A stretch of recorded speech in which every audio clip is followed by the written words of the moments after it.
Hello and welcome to the SciFirst MovieTalk episode. So, in this episode I will be finishing, for the time being of course, my prehistoric adventure and discussing the 2018 science fiction sequel Jurassic World Fallen Kingdom, as directed this time around by J.A. Bayona, this time around, of course. So, this is the fifth movie in the Jurassic Park franchise, if you like, and the second to be under the Jurassic World branding, and serves as a continuation from the previous film in the series, 2015's Jurassic World. Again, like the previous films in the series, this one doesn't really require you to have any prior knowledge of the previous films, not in the main, in order to kind of enjoy the story.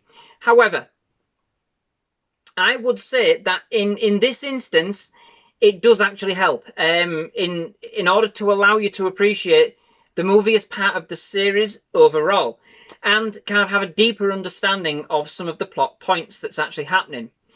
In fact, this film, I would actually say, relies more on the knowledge of the previous movies than any other in the series. And with most of the carryover of cast from the first film and a carryover of plot as well, than any other in the series. But, and I'll say it again, watching the previous movies in the series is not essential. Just so as long as you can get the premise of Jurassic Park overall. Now, if I'm honest, when I actually went to see this film when it was first released, I did leave the cinema disappointed. It felt basically like a rehash of The Lost World to me, and it really didn't seem to bring anything new to the table. I'm not quite sure what I was expecting, but I think I was blinkered somewhat. If I had kind of been doing the reviews back then, I think you would have got a very different point of view on this movie.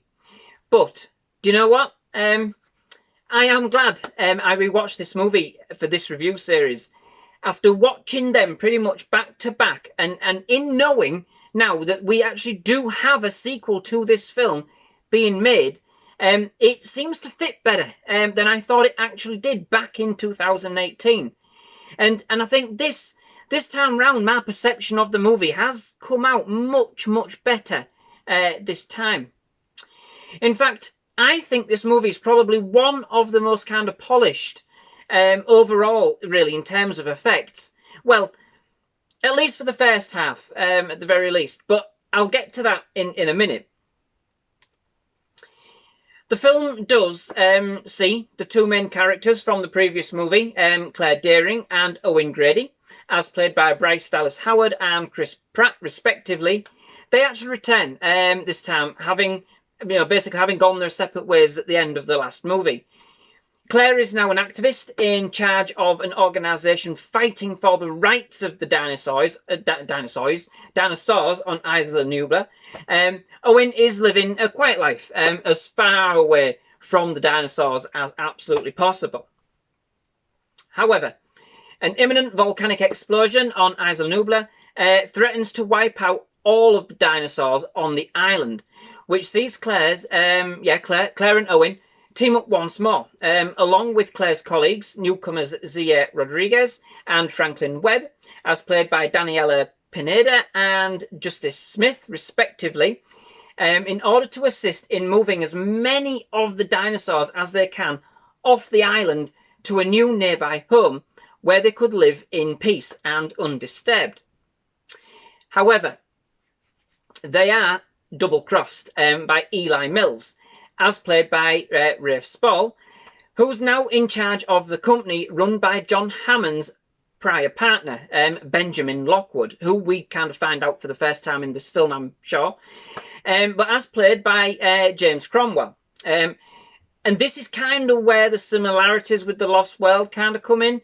They have their own, or he has his own agenda to take the dinosaurs off the island for profit. And even more sinister an agenda to use Blue, the velociraptor who Owen had trained and kind of come to love in the previous movie, to kind of use Blue and along with the DNA from the Indominus Rex, the socially malaligned protagonist creation from Jurassic World, to kind of put them in the mix to create a race of genetically engineered super raptors known as the Indoraptor. Basically, for sale to the highest bidder, bred specifically for military purposes. So, yeah, as I said earlier, my opinion of this movie has changed dramatically since my initial watching. I actually thought this time around that it was simply excellent. And although I still believe it borrows many elements from The Lost World, including, may I add, John Williams' themes from that movie. I think I heard them. It does actually do things on its own terms for the most part. The film actually has quite a spectacular start, with a real fantastic introduction to the dinosaurs once again. And once the teams actually get back to the island, it's almost like we have like a mini movie all of its own, as both humans and dinos, they struggle against the forces of nature, ergo the volcano.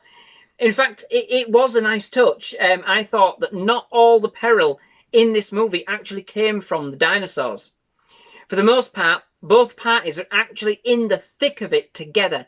And it was really interesting to see humans basically as helpless as all the other animals were against the power of the volcano, at least for a time.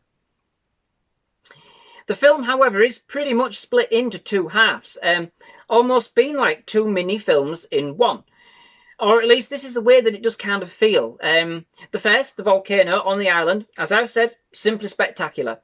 And it's almost like a replay of all, the classic drag elements that you've got in one bite-sized chunk. This half is very powerful, moving, quite emotional as well. And indeed, it sees the perceived end to one of Jurassic Park's most iconic dinosaurs. And I don't mean the T-Rex.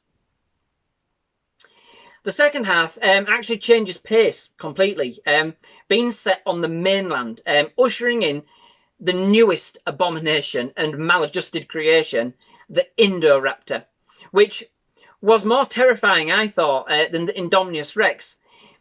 The whole scene and the whole play had sort of a haunted mansion feel, but with the ferocious dinosaurs instead.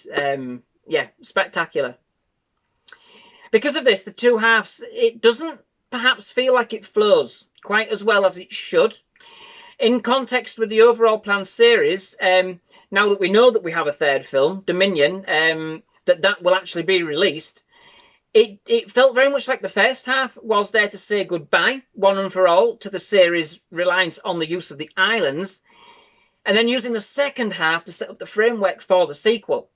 So I can indeed see that, in retrospect, what they were trying to achieve. And for the most part, I thought it did actually work. In knowing that now. The film had more of an adventurous feel overall, I thought, and packed in quite a bit into its plot, being, I think, one of the most complex, in my opinion, of the series, with multiple threads being introduced, building on the events of the previous movies, and indeed, even bringing back, albeit in a very small way, the movies its predecessor actually chose to ignore, namely, at least, The Lost World, with kind of a reference to the speech made by John Hammond, the original creator of Jurassic Park, of course, at the end of that film, with reference to basically the protection of the dinosaurs.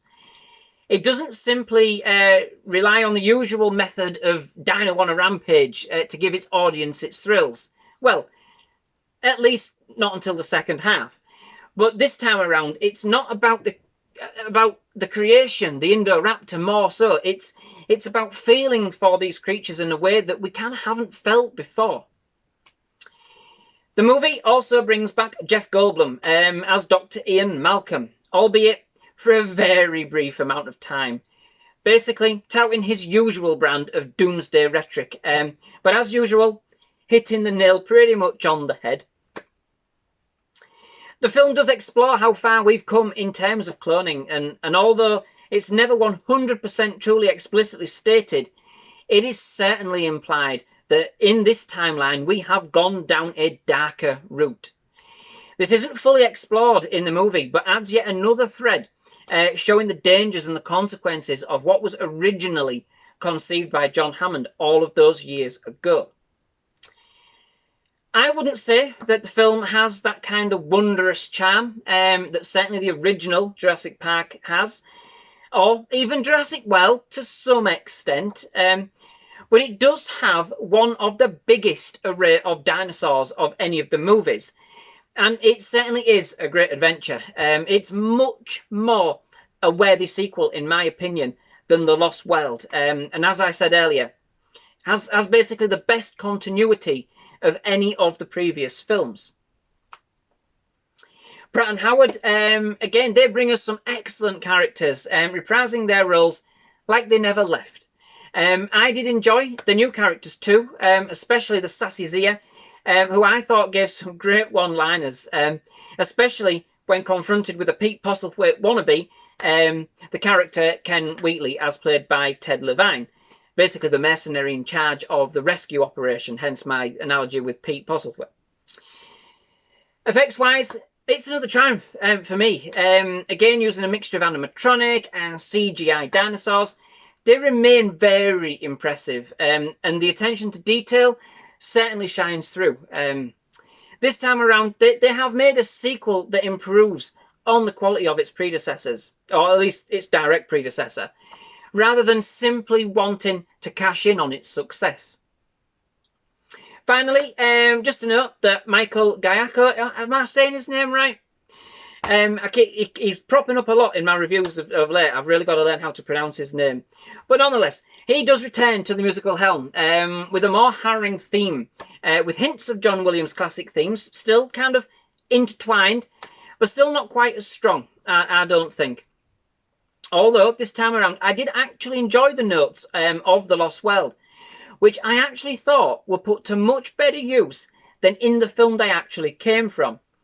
All told, it had a very welcome and familiar feel, which played to the overall tone of the movie very well, I thought.